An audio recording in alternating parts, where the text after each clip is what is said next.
La présence du Saint-Esprit dans la vie du croyant et le ministère qu'il y exerce, tel est le sujet qui doit maintenant retenir notre attention. Bon nombre d'enfants de Dieu, nous en sommes bien sûr, sont loin d'être au clair sur cette question. C'est peut-être un des points sur lesquels la confusion est la plus générale. Les différents termes employés par la parole de Dieu à ce sujet sont fréquemment pris les uns pour les autres, parce qu'on ne discerne pas la signification propre qui s'attache à chacun d'eux.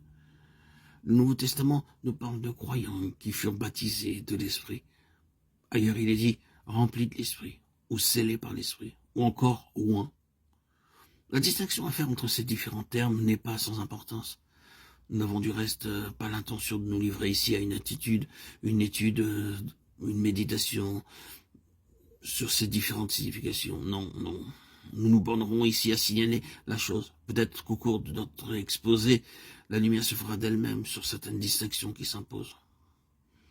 Ce que nous avons particulièrement sur le cœur aujourd'hui, et dans les prochains audios que je vais vous publier, c'est cet aspect particulier de l'œuvre du Saint-Esprit, qui est représenté par le mot onction, ou qu'est-ce que l'onction du Saint-Esprit? L'onction ne se distingue pas nécessairement de la réception pure et simple du Saint-Esprit. Nous pouvons recevoir le Saint-Esprit et être loin du même coup. Pas toujours cependant si nous ne sommes pas au clair en ce qui concerne le ministère du Saint-Esprit. Son onction peut être retardée pour nous. Au chapitre 19 des Actes, Paul pose cette question à quelques disciples. Avez-vous reçu le Saint-Esprit lorsque vous avez cru? Dans ce cas particulier, il dissocie nettement la réception du Saint-Esprit de la foi au Seigneur Jésus.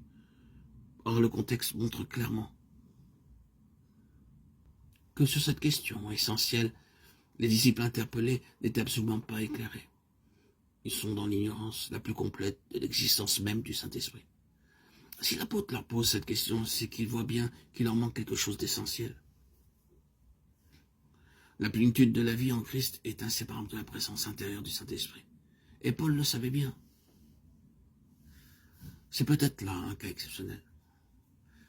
Dans la plupart des exemples qui nous sont donnés dans le Nouveau Testament, la venue du Saint-Esprit coïncide avec l'acte de foi au Seigneur Jésus. Croire, se consacrer, s'abandonner au gouvernement souverain de Jésus-Christ. Et il n'en faut pas plus pour que le Saint-Esprit prenne possession de nous, même dans sa plénitude. Donc répétons-le, l'onction du Saint-Esprit n'est pas nécessairement quelque chose à part. Ce qui nous paraît certain, par contre, c'est qu'elle a partie liée avec notre discernement de la vérité. C'est quelque chose qui doit être compris, assimilé, intégré. L'onction ne prend toute sa valeur que lorsque nous comprenons ce qu'elle est.